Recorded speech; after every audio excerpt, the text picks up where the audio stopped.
As the Second World War turned against the Germans, and the Allies made advancements towards the heart of the Third Reich, they came across a network of concentration camps. The largest which was liberated was Auschwitz, and it told the true horrors of Hitler's regime. There were many other camps which were liberated, and following the conflict a number of war crimes trials took place to bring those perpetrators of the Holocaust to justice. One of the largest camps, in which over 90,000 people died inside the barbed wire fences, was Mauthausen. It was found in Upper Austria, and was operational from 1938 to 1945. It's estimated that over 190,000 people were imprisoned there, but roughly half of those people sent there would never leave. So join us today as we look at the justified executions of the guards of Mauthausen, and remember to support our channel. Please make sure to subscribe. Even before the Second World War had broken out, concentration camps had been established across German-occupied territory. In August 1938, prisoners were transported from Dachau to the towns of Mauthausen in Austria, and whilst here they were forced to create a new slave labour camp. Mauthausen was close to a nearby granite quarry, and was close to Linz, where Hitler grew up as a child. The company who owned the quarry was run by a high-ranking SS member, Oswald Perl, and they rented the quarry from Vienna.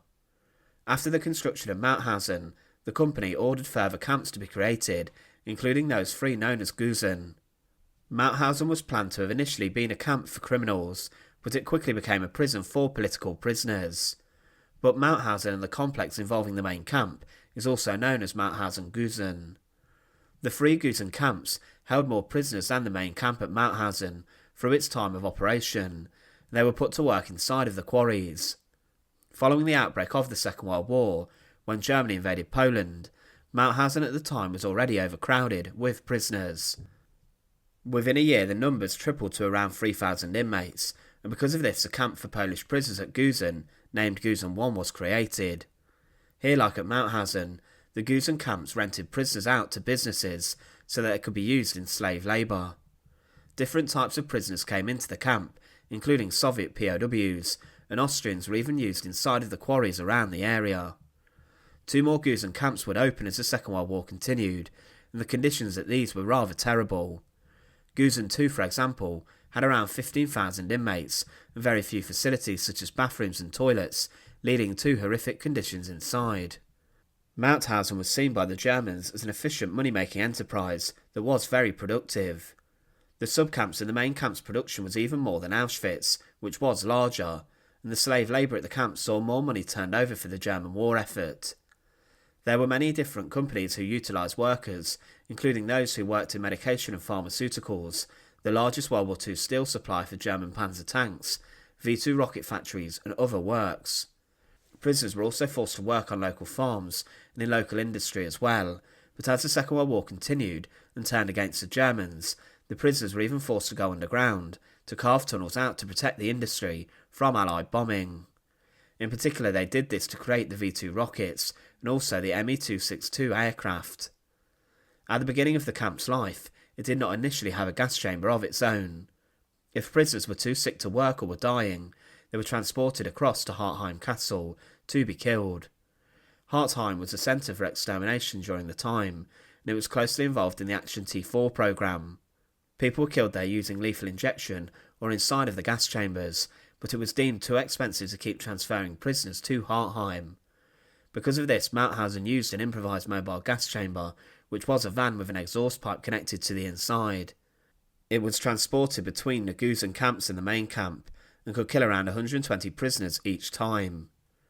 In terms of who was imprisoned at Mauthausen, every category of people deemed undesirable by the Germans were inside of Mauthausen, but there was a significant amount of political prisoners and educated people there. Resistance elements were also sent there, those people suspected of defying the Nazi occupation, for example partisans. Transports of prisoners were taken to Mauthausen and the subcamps daily, and prisoners were sent from Auschwitz there, and at one point Auschwitz was so overcrowded that prisoners were sent to Mauthausen. The treatment of different prisoners depended on their nationality, rank and category inside of the camp. Capos were recruited to oversee the prisoners, and these were given pay and also more food. Mauthausen was seen as one of the most brutal Nazi concentration camps, and there was a severe lack of food. Also, the guards and capos beat the prisoners regularly if they did not work as hard, but the conditions inside of the quarries were also very terrible. Other prisoners worked in the burning heat and the freezing cold, which led to further deaths from dehydration or hypothermia. Also, the food which prisoners were given was not sufficient for the work they were completing, and it was estimated that prisoners weighed on average about 40 kilograms, and as the war went on they received less food, to the point where thousands of inmates starved to death. It was a vicious cycle. Prisoners were given hardly any food, were forced to work incredibly hard, and if they did not, they were beaten or were taken away to be killed, but ultimately the forced labour also killed thousands. The rock quarry in Mauthausen became infamous, especially the element known as the Stairs of Death. The prisoners were forced to carry heavy blocks of stone, sometimes as heavy as 50 kilograms, up the stairs. There were 186 steps, and the work was incredibly intense.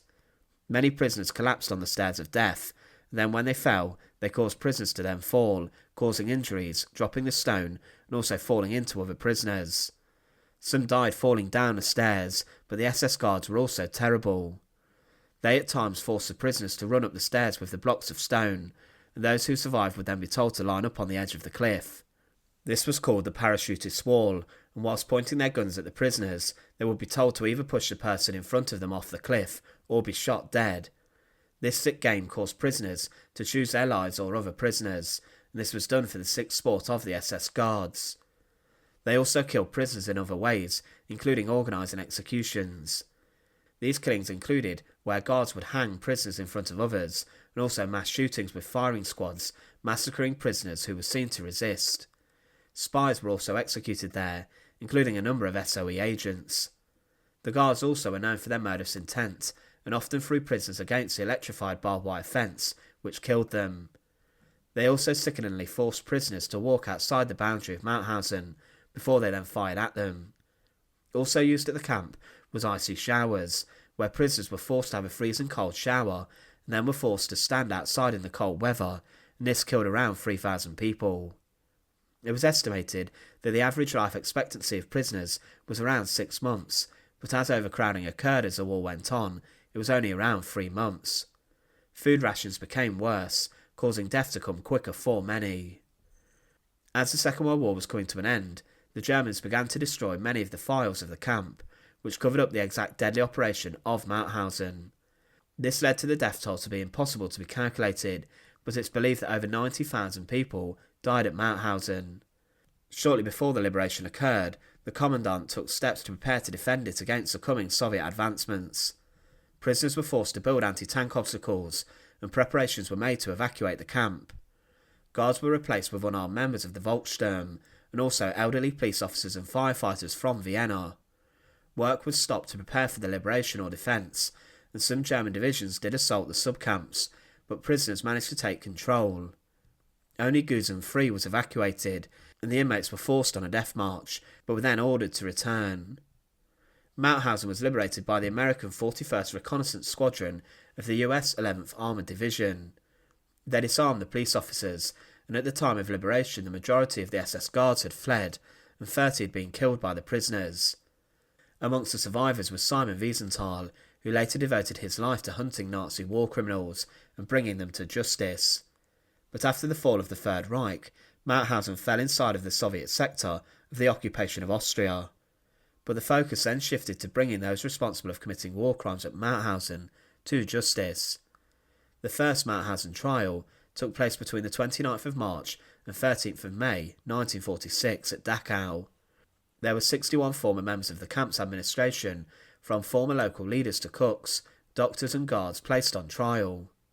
Those who were placed on trial included August Eigruber, the Gauleiter of Upper Austria, and also Friedrich Entress, a doctor whose experimentation killed hundreds. The defendants were charged with violating the laws and usages of war, which included murder, torture, beating and starving prisoners. It took 6 weeks, but all 61 of the defendants were found guilty, and a large percentage of them were condemned. 58 were sentenced to death, but 9 sentences were later commuted to life imprisonment. There were former capos executed too, and the former staff that worked there were then transferred to Landsberg prison to await their executions. Landsberg became a site where hundreds of war criminals were executed within, following the war crimes trials that took place. Most of the death sentences were carried out via hanging, but a number were completed by firing squads. The defendants were executed over 2 days, the 27th of May and the 28th, as there were so many hangings to carry out. Each defendant was brought out of their cell into the courtyard of the prison. They were accompanied by US guards who flanked them.